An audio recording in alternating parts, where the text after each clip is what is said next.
It makes you wonder back in 2007 when people were like, oh, a new Tarantino movie, I love Tarantino. And the guys that made this movie were like, oh, Grindhouse, let's do double features. Let's put the zombie infection, not that great of a movie first, so we have to wait and watch that movie just so they can watch a new Tarantino movie. Death Proof. Written and directed by Quentin Tarantino, I am continuing the Tarantino series, and this time I'm reviewing Death Proof. And technically, this is Grindhouse, you could say. I actually have the Steelbook, which I actually love the Steelbook. It's called Grindhouse. It has Planet Terror, then Death Proof. It's only one disc. And I'm actually only reviewing Death Proof because that's Tarantino. The other movie is Rodriguez, and maybe I'll review that one day, but I'll just tell you right now, bleh. This movie stars Kurt Russell as the stuntman, basically a killer on the loose, kind of. Except he's got a stuntman car that has one good seat, the other seat you don't want to sit in. Basically, this movie is a Grindhouse movie, which back in the very old days, they did like a double feature of a movie that was really explicit, R-rated, sexual, just two Grindhouse movies. Obviously, Planet Terror is something totally different, but this movie, I have to admit, it's my second least favorite Tarantino movie, right in front of Jackie Brown, but this movie isn't bad. First things first, Kurt Russell as this stuntman killer, he's great. He is actually really good in this movie. He is a psychopath on the loose. All he does the entire movie is stalk women, and he just watches them, and if he likes them, he's gonna take a ride, and he is making this ride.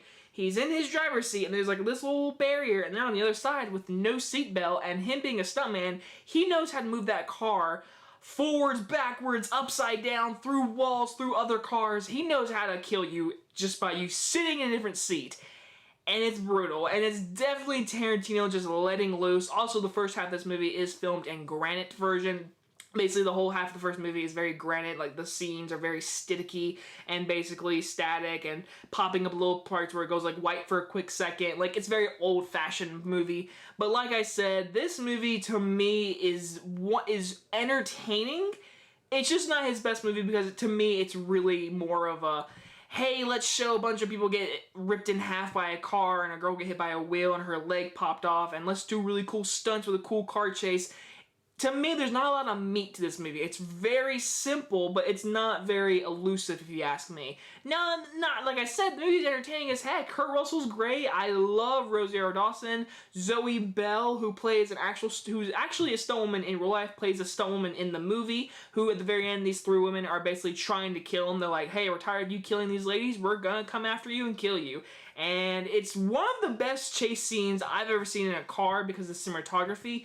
Interesting fact, Tarantino actually did the cinematography in this movie, so good on him. He does a really good job of cinematography. I wish he'd do it just a little bit more. But yeah, like I said, all the acting is really good. There's great dialogue moments. A lot of feet in this movie. A lot of feet.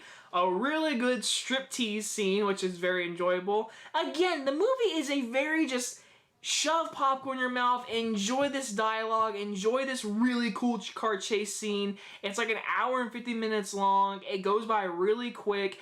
It's got cool characters, cool concepts, but overall, when you watch it, it's not memorable. You're done with it. You're like, all right, well, that just watched Kurt Russell kill women. I'm gonna give Death Proof a very high B+. Like I said, it's not a bad movie. It's just a very simple, bloody massacre of a fun movie, you could really say. And my next review is Inglourious Basterds, which I am very excited to talk about. That'll come out very soon, guys. So you guys enjoy this review, and I'll see you guys next time. Bye-bye, guys.